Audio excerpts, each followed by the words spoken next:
வணக்கம். தலைப்புச் செய்திகள் வாசிப்பது வெங்கட். தமிழகத்தைச் சேர்ந்த 14 பேர் உட்பட 131 பேருக்கு பத்ம விருதுகள் அறிவிப்பு. விருதாளர்களுக்கு பிரதமர் நரேந்திர மோடி வாழ்த்து. சென்னையில் குடியரசு தின விழா கோலாகலம். சென்னை மெரினாவில் நடைபெற்ற விழாவில் தேசிய கொடியை ஏற்றினார் ஆளுநர் ஆர்.என். ரவி.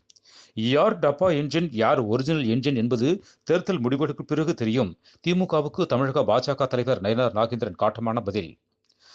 சட்டமன்ற தேர்தல் வெற்றியை காங்கிரஸ் கட்சி தீர்மானிக்கும். குடியரசு தின விழாவில் தமிழக காங்கிரஸ் தலைவர் செல்வ பெருந்தகை பேச்சு.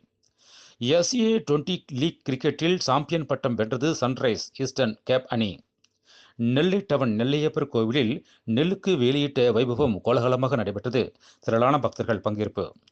சிவி சக்கரவர்த்தி மடியில் விழுந்த புறா போல் நான் முதல்வர் மடியில் விழுந்து விட்டேன். தஞ்சாவூர் சிங்கிப்பட்டியில் நடைபெற்ற டெல்டா மண்டல மகளிரணி மாநாட்டில் வைத்திலிங்கம் பேச்சு. 2026 சட்டமன்ற தேர்தலில் மக்களின் பேராதரவோடு வெற்றி பெற்று திராவிட மாடல் ஆட்சியை மீண்டும் அமைப்போம். தஞ்சை சிங்கிப்பட்டி டெல்டா மண்டல மகளிரணி மாநாட்டில் முதல்வர் மு.க.ஸ்டாலின் பேச்சு. மக்களை ஏமாற்றுவது மட்டும்தான் திமுகவின் வேலை. திருப்பூரில் இந்து மக்கள் கட்சியின் நிறுவன தலைவர் அர்ஜுன் சம்பத் பேட்டி. தமிழ்நாட்டிலும் மத்தியிலும் உள்ள அனைத்து கட்சிகளும் தேமுதிகவுக்கு தோழமை கட்சிகள் தான். அருப்புக்கோட்டை அருகே செம்பட்டி கிராமத்தில் தேமுதிக பொதுச் செயலாளர் பிரேமலதா பேச்சு. தமிழகத்தில் சிறந்த காவல் நிலையங்களில் மதுரை மாவட்டம் ஜெய்ஹிந்த்புரம் காவல் நிலையம் முதலிடம். ஆய்வாளர் பூமிநாதனுக்கு தமிழக முதல்வர் மு.க.ஸ்டாலின் விருது வழங்கினார்.